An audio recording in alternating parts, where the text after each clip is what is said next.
Alors salut à tout le monde, on va faire un exercice.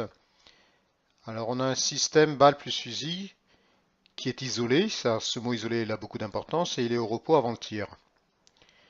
Après avoir été tiré, la vitesse de la balle vaut V balle, sa masse vaut M balle et la masse du fusil vaut M fusil.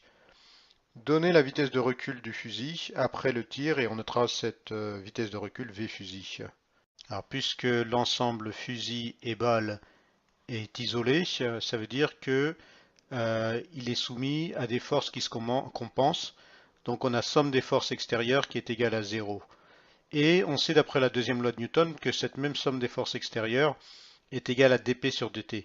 Donc on en déduit que dp sur dt, c'est-à-dire la dérivée de la quantité de mouvement est nulle. Si la dérivée de la quantité de mouvement est nulle, c'est-à-dire que la quantité de mouvement elle est constante. C'est-à-dire que la quantité de mouvement de l'ensemble avant le tir, ben, ça doit être égal à la quantité de mouvement après le tir.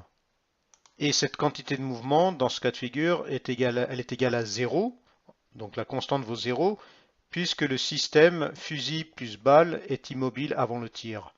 C'est-à-dire que la vitesse de l'ensemble, elle est nulle, donc le produit masse fois vitesse de l'ensemble, c'est égal à zéro.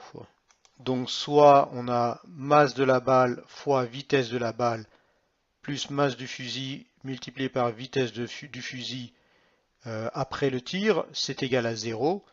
Alors, qu'est-ce qu'on cherche? Nous, on cherche la vitesse du fusil après le tir.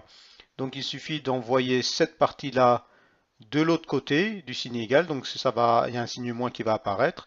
Et ensuite, on va diviser la grandeur obtenue par masse du fusil.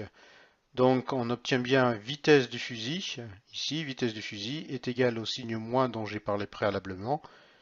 Masse de la balle fois vitesse de la balle, le tout divisé par la masse du fusil. Alors faites bien attention, ça c'est une grandeur vectorielle, je dis ça parce que beaucoup d'élèves oublient de le faire, oublient de mettre le signe du vecteur. Alors ce signe moins indique que le fusil recule.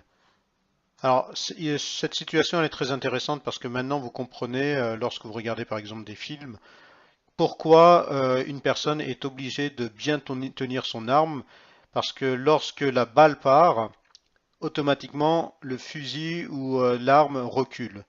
Voilà, et donc c'est cette vitesse de recul, enfin c'est un recul parce qu'il y a un signe moins.